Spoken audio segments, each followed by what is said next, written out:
E aí, boa tarde, meu povo. Hoje a gente está aqui para falar sobre se existem ou não soluções universais. Pois bem, eu sou a Aline Santos, eu sou uma mulher negra de pele clara, tenho um cabelo afro. Estou aqui usando uma camiseta branca e um colar colorido para conversar com vocês hoje sobre o que são, se existem soluções universais. E aí, para começar essa conversa, acho que é importante a gente entender da onde eu vim. Então, da onde que eu vim? Opa, deu um pipininho aqui. Tchan! Como que eu cheguei até aqui? Eu sou comunicadora de formação. Nos últimos 10 anos eu trabalhei com educação, mais especificamente com educação inclusiva, pessoas com deficiência e grupos minorizados, e com a tecnologia, utilizando a tecnologia como essa linguagem que reduz desigualdades. E agora eu estou dentro do universo de UX para ajudar pessoas, projetos, empresas a pensarem em soluções que atendam ao maior número de pessoas. E aí eu vim aqui hoje para esclarecer com vocês o seguinte: quando a gente fala sobre soluções universais, é importante a gente entender primeiro aonde a gente está. E aí, quando a gente fala sobre isso, vem um monte de conceito junto. E aí, o primeiro passo para a gente começar essa conversa é separar as coisas. Qual que é a diferença entre inclusão, igualdade, equidade, alteridade, empatia, design universal, design inclusivo, acessibilidade? Meu Deus do céu, o que é isso? A primeira parte disso tudo é entender em que paradigma a gente está. Se a gente olhar do ponto de vista da interação das pessoas em sociedade, da participação das pessoas em sociedade, a gente pode dividir em 4 paradigmas: exclusão, segregação, integração e inclusão. Exclusão é o máximo onde a pessoa fica do lado de fora. Inclusão é quando essa pessoa participa da vida em sociedade com igualdade de condições, todas elas. Quando a gente tem uma solução em que uma pessoa precisa fazer um esforço grande para estar ali, precisar se adequar para estar ali, aí não é inclusão. Aí a gente está chamando de integração, que é o paradigma anterior. Então, aquele desconforto que a gente sente quando não é incluído, ele tem a ver ou com a exclusão, ou com a segregação e com a integração, nunca com a inclusão. Só que quando a gente pensa numa solução e num projeto, geralmente a gente parte do princípio da igualdade. Eu penso uma única solução para todas as pessoas. E aqui nessa imagem a gente pode entender bem qual que é a diferença de igualdade e equidade. Na igualdade, eu penso, como eu disse, uma solução para todas as pessoas, e aqui fica bastante evidente que qualquer medida homogeneizadora promove inevitavelmente a exclusão. Alguém vai ficar de fora.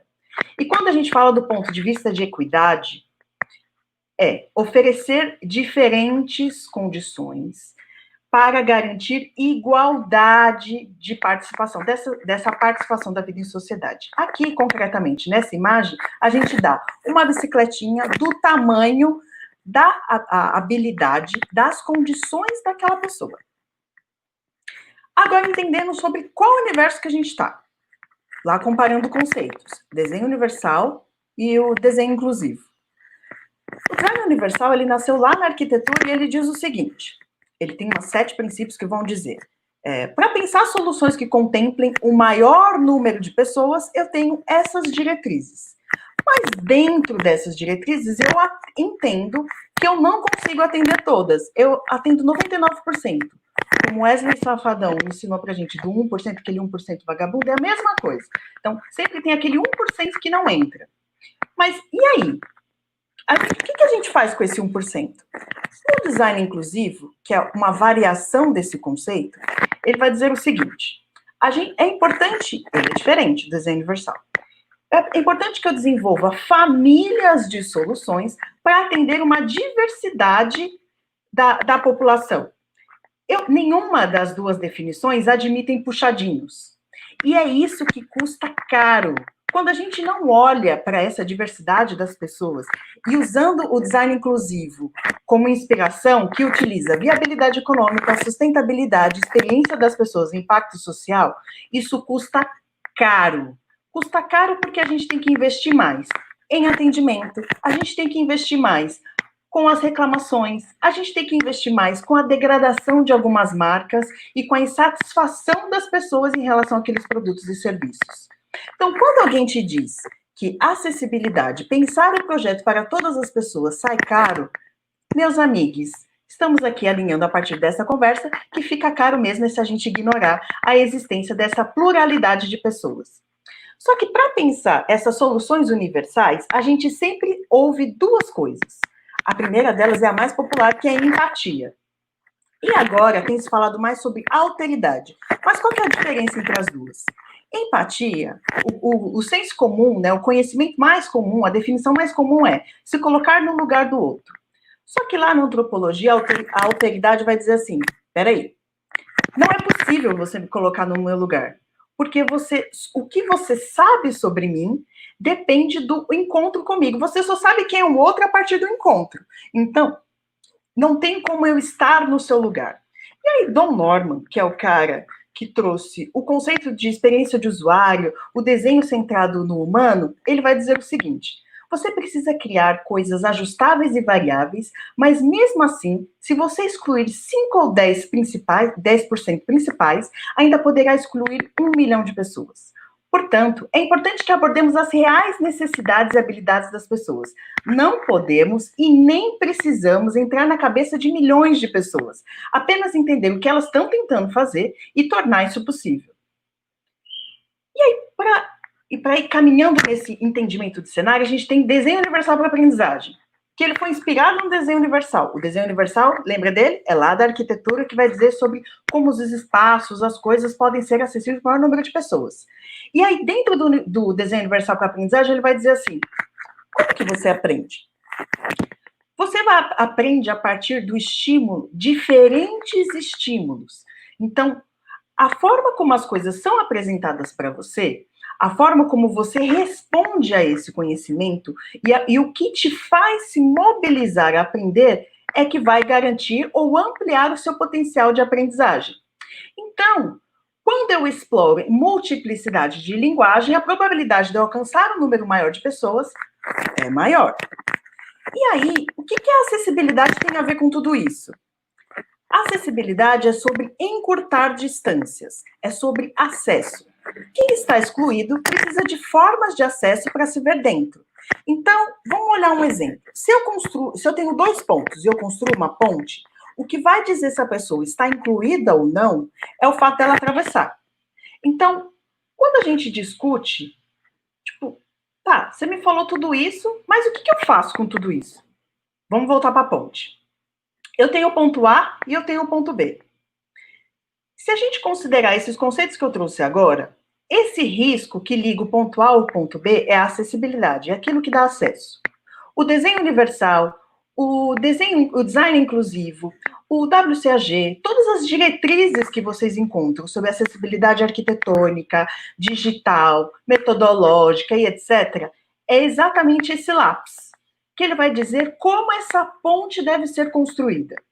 Mas o fato dessa ponte ser construída não quer dizer necessariamente que a pessoa vai atravessar. Por quê? É importante entender quem são as pessoas que estão dentro desse cenário de exclusão, que estão fora, para que elas cheguem do outro lado. Se essas pessoas não se sentem pertencentes, se elas não se veem do outro lado, como que elas vão atravessar? E mesmo que eu fique aqui discutindo longamente sobre como deve ser essa ponte, se essa construção de solução estiver desconectada sobre as características das pessoas que vão atravessar, ela continua sem uso nenhum. Vou dar um exemplo. Se a gente começa a sofisticar a nossa discussão sobre acessibilidade, e aí, tipo, dentro dessa metáfora que a gente está conversando agora, a gente entende que de um ponto A para o ponto B é de teletransporte, quem é que vai usar isso? Não dá para pensar em soluções universais sem olhar para as pessoas. Então, o primeiro passo e o primeiro convite que eu faço para você que está vendo essa live agora é, para saber se a sua solução, o seu projeto, seu negócio é inclusivo, o primeiro passo é identificar quem você escolhe estar fora. Sim, é uma escolha. Infelizmente, é uma escolha. O fato da gente ignorar alguns grupos sociais é uma escolha. E aí eu quero lançar um desafio para vocês. Quais são as mudanças de dentro para fora? E aí eu estou falando de dentro para fora do ponto de vista do indivíduo para as suas relações sociais, dentro da sua empresa para fora, dentro de você como colaborador para a sua equipe. Que mudanças de dentro para fora você vai fazer para quebrar a invisibilidade de grupos sociais minorizados? Aqui, a gente está falando de garantir a participação das pessoas. E se a gente quer entender se a solução é universal ou não, um bom parâmetro são dados demográficos. Se, por exemplo, dentro daquelas pessoas que consomem ou que estão naquele espaço, não corresponde à proporcionalidade da população, a gente tem alguns problemas para resolver. Então, se eu tenho dentro daquele espaço, eu não tenho 15% da população com deficiência, temos um problema. Se eu não tenho 54% das pessoas negras, temos um problema. Se dentro daquele grupo eu não tenho 52% de mulheres, temos um problema. Então, eu trouxe só apenas alguns grupos, mas é importante que a gente olhe para outros, geracionais, de região e tudo mais. Entendendo aqui dos conceitos que eu trouxe, principalmente do design inclusivo, que é quando a gente vai pensar nessa família de soluções, quais são as soluções sem puxadinho que a gente pode criar? E aqui, para deixar uma dica para você entender se essa sua solução ela está caminhando para o universal ou para o excludente, é a seguinte: primeiro, identifique quem está fora. Isso vai precisar de um exercício bastante franco de autocrítica. É uma tarefa simples, porque a autocrítica é essa, mas não é fácil, porque admitir que a gente agrava, promove a exclusão e a desigualdade é duro de reconhecer. A segunda, escute, entenda, itere, repita e teste. Quando você escutar, não julgue, apenas escute e aprenda. É importante que a gente fure as bolhas das quais a gente está acostumado a se relacionar. A gente só vai entender aquilo que é diferente a partir do conhecimento daquilo que é um mundo totalmente apartado do nosso. E aí, para isso, a gente precisa ter essa curiosidade e essa vontade de entender este outro mundo. Construa uma rede de apoio. Construir uma rede de apoio é importante porque essa mudança ela não vai ser possível feito sozinho. Você vai precisar do apoio de várias pessoas, principalmente de grupos que são diferentes de você. Para fazer soluções mais universais e mais inclusivas, isso pressupõe uma série de escolhas, muitas delas arriscadas. E é por isso que esse objetivo é tão importante quanto o seguinte, que é o de tolerância ao erro, que é o meu princípio favorito do desenho universal. Saber que você vai precisar testar e fazer muitas coisas também é saber que você vai errar muitas vezes. E é importante que a partir desse erro você recomece esse ciclo de entendimento e de ressignificação da solução. Agora eu quero ouvir vocês, quero ouvir as dúvidas de vocês. Eu tentei falar o mais rápido possível para a gente poder conversar sobre soluções universais. Se você quiser continuar essa conversa depois, você pode me encontrar em qualquer mídia social com a Aline, o meu arroba é Aline, com 3 L's e 2 N's, é o mesmo que o meu e-mail, e eu estou nas mídias eu também estou nos grupos do X para as Minas Pretas e o X São Paulo. O XPA São Paulo, desculpa. Agora eu queria ouvir vocês, com as perguntas de vocês. Eu vou pedir o apoio dos colaboradores que estão aqui comigo. A gente pode conferir quais são os comentários e as dúvidas do pessoal que está acompanhando? Boa, Ana Carolina. Alguém tem alguma dúvida ou reconhece que o seu não está inclusivo? E quando a Nina aqui perguntou, e quando a gente tem um filho especial e os colegas mães excluem das festas de aniversário, como reagir a esse preconceito? O que a escola deve fazer?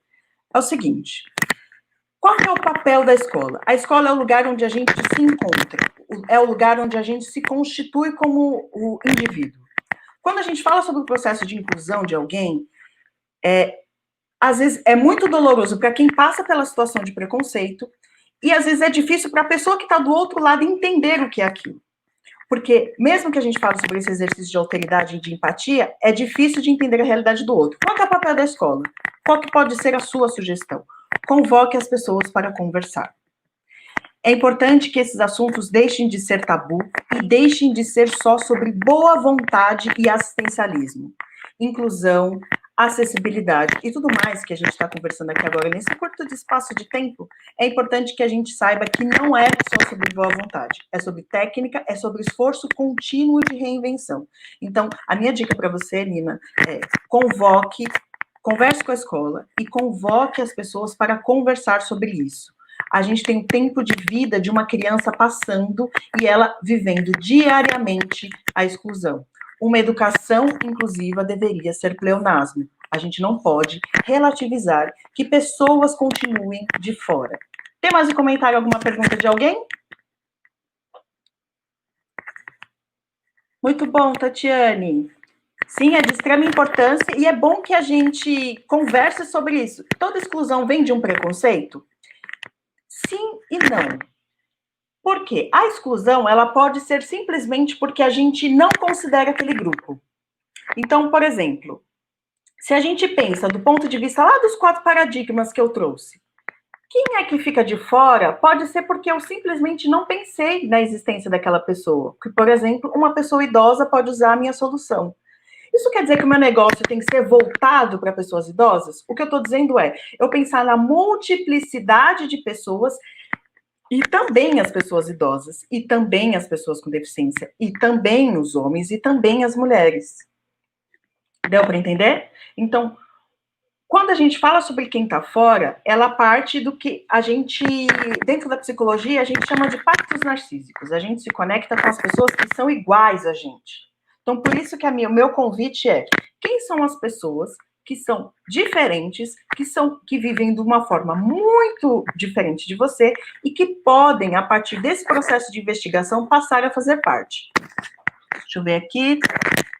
Quem mais? Tem mais pergunta? Tem mais comentário? Aline, a gente passa de pensar em um grupo para pensar no coletivo? Olha, para pensar, existe um jeito de construir soluções inclusivas que é você conseguir mapear quem são as pessoas que estão fora, quem são as pessoas que precisam fazer muito esforço para fazer parte e aquelas pessoas que estão facilmente dentro. Quando a gente fala do ponto de vista de construção de solução inclusiva, de solução universal, quais são as características, o que eu aprendo com essas periferias, essas pessoas que estão de fora, e a partir do momento que eu vou adequando para abarcá-las, essas que estão de fora, a probabilidade de eu conseguir reunir, contemplar o maior número de pessoas é muito mais efetivo. Certo? Parabéns, Aline, essa temática do design é muito necessária, é preventiva e inclusiva, é aplicar amor aos projetos. Diga um pouco mais, Gelsa. É Gelsa, né? Diga um pouco mais, Gelsa. É estar aberto para desconstruir o mito do preparo. Entender que não vai existir um dia em que a gente vai estar super entendido sobre a diversidade humana. A diversidade, ela não fala sobre grupos sociais. Diversidade é uma característica humana, ela é complexa. Então, é por isso que quando a gente fala de diversidade, na verdade, ela dá-se do incômodo dos homogêneos, daqueles que são iguais. Então, quem são esses diferentes que eles estão de fora? Essa é a proposta que eu faço para vocês aqui nessa conversa, e é por isso que eu trouxe esses conceitos para vocês conhecerem um pouco mais desse universo. Deixa eu ver aqui. O que mais?